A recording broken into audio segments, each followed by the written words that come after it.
You're listening to an interview taken from the Tonic Talk Show and Podcast, heard exclusively on Zoomer Radio.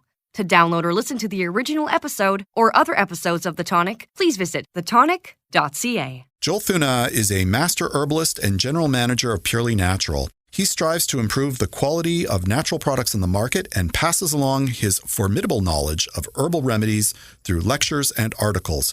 Joel is a regular contributor to Tonic Magazine and this talk show.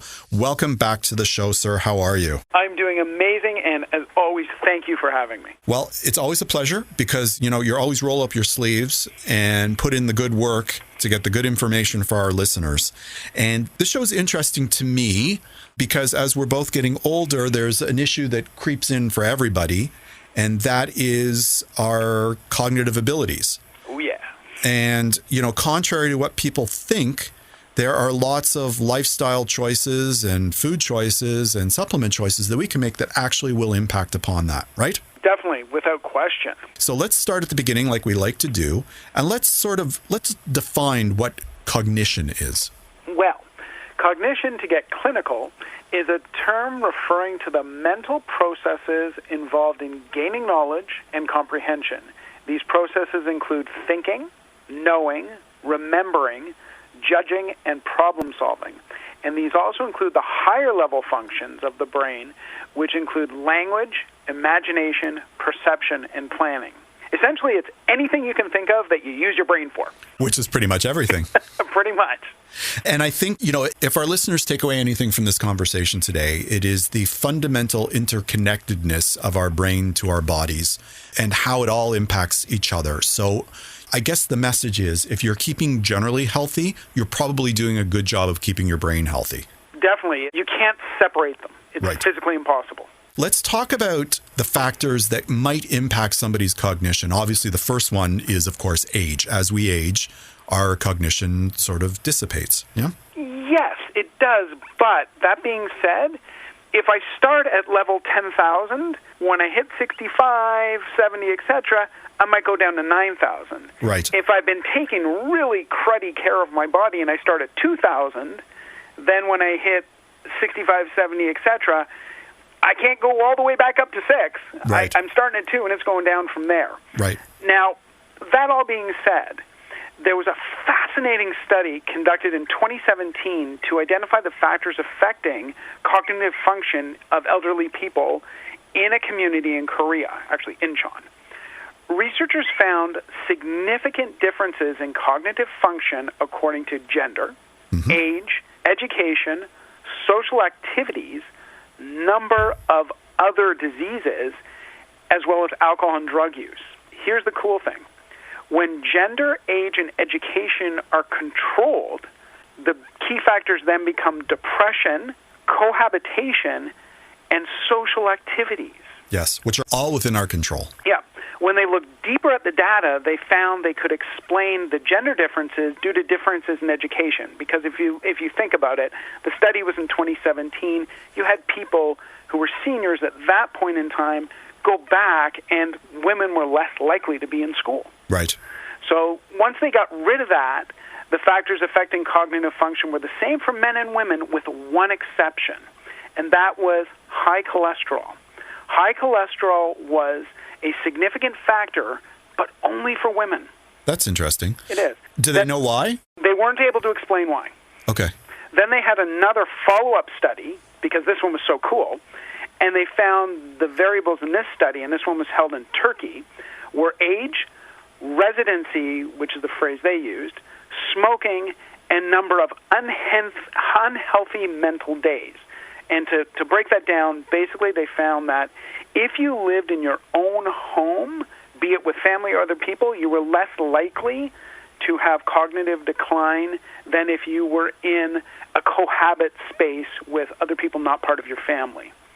When it comes to smoking, here's the interesting thing with that one. It wasn't whether you were a smoker or not, it's whether you ever smoked or not. Right. If you ever smoked, you were more likely to have cognitive decline. However, with that being said, if you had already quit prior to this, you were less likely to have cognitive decline than if you were still smoking. Right. So on the scale, smoking is the worst, formerly smoking is better, and then the best is never having smoked at all. Correct. Okay. And the final study in this cohort was one done in Saudi Arabia last year that found other issues were diabetes and hypertension. Right. Specifically. It's interesting. Yeah. Let's talk about some of the signs that you might be suffering from a cognitive disorder. So the way doctors do this is they look for something known as mild cognitive impairment, or MCI. Yes. This is considered to be the stage between normal reduction as we age and the more serious decline from dementia. Mm-hmm. And if someone has mild cognitive impairment, they or people close to them may be aware of slight mental function slipping, is the phrase they used, but these changes aren't severe enough to interfere with daily life and usual activities. However, the big reason people look for it is MCI may increase the risk of later developing dementia. And the thing with MCI also you have to remember, though, is it's not a, oh my God, I've got this, here's a crisis.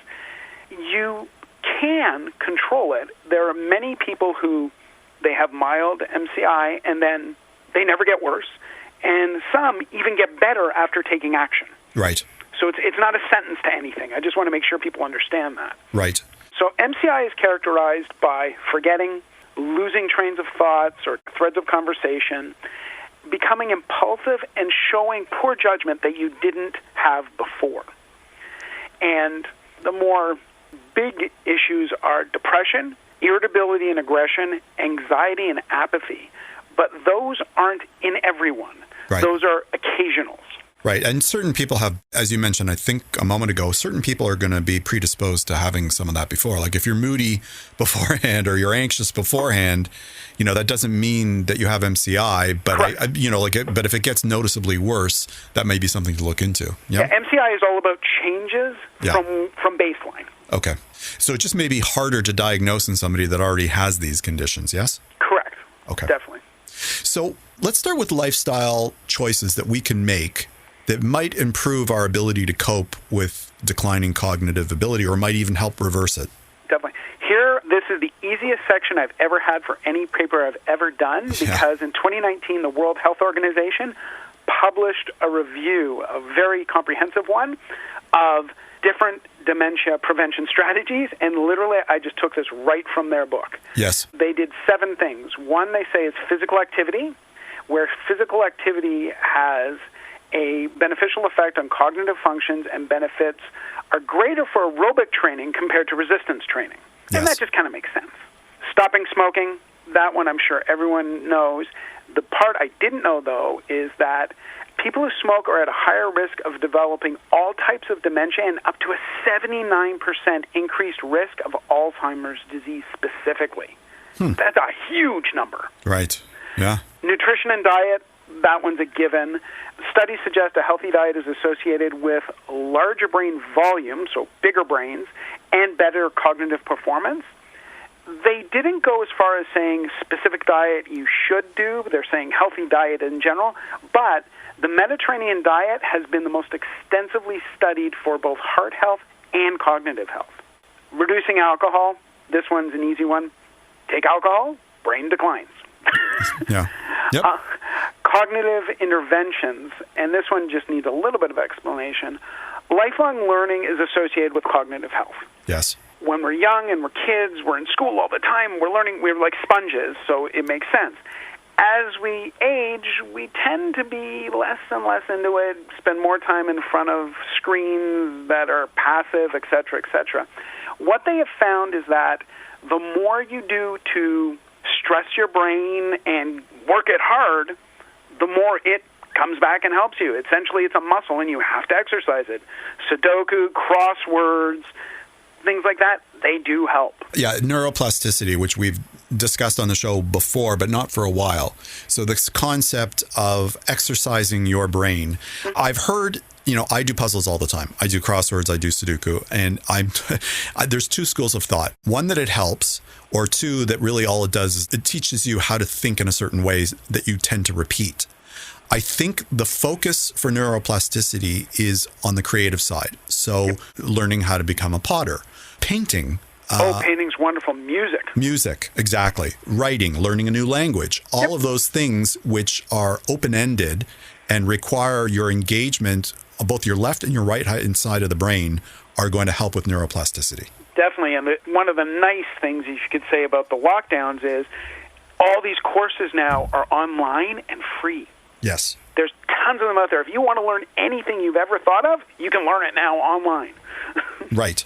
All right. So that's lifestyle. Let's now switch over to your expertise, which is foods and supplements that can perhaps help us chemically stave off decline in cognition.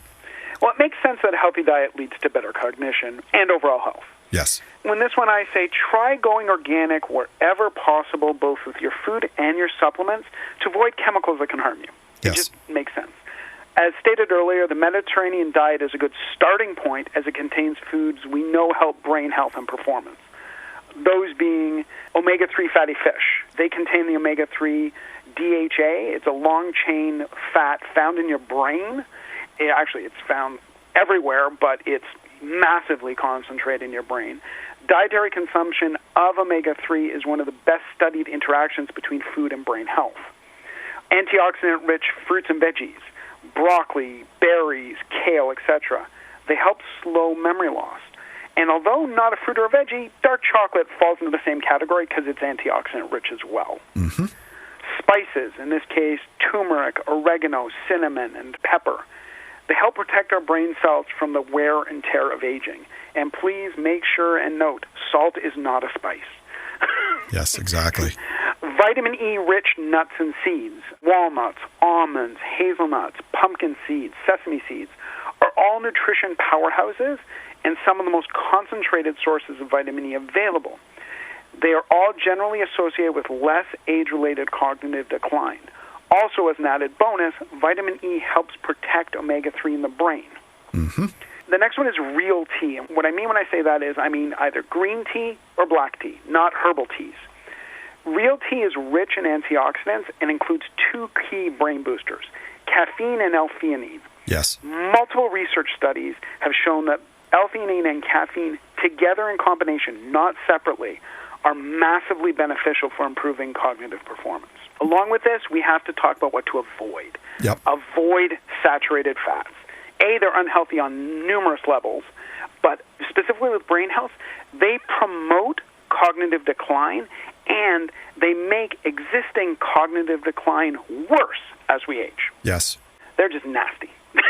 Yep. What else should we avoid? That's the big one, to be quite honest.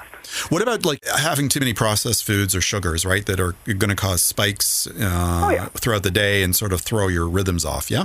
Definitely, but I consider those just being as part of a healthy diet. You try and avoid those anyways, like Fair colors, enough. flavors that are all artificial as well. Let me ask you, with the foods, we're not going to dose with our foods, right? Like, it's more like you want to have the omega-3 fatty fishes because they're good. That doesn't mean you have to have them 3 times a day every single day, right? Because nobody's going to do that, right? Definitely. I'm saying what I do, for example, is I have fish myself and my family about twice a week, and on top of that, I take omega-3 every day. Well, let's talk about supplementation, because even though you're going to get all these nutrients from the foods, there are circumstances where it might be beneficial to supplement, yes? Oh, definitely. And a good one is the long-chain omega-3 oils. You're never going to eat enough day in and day out to get enough omega-3 for your brain every day. Right. So you've got to supplement. Same thing with organic turmeric, because unless you eat a lot of really spicy Indian food every day, every meal, you're not getting enough to matter. L-theanine, and the reason behind L-theanine is most of us are caffeinated already, so let's get some L-theanine so they can work in harmony together and help us.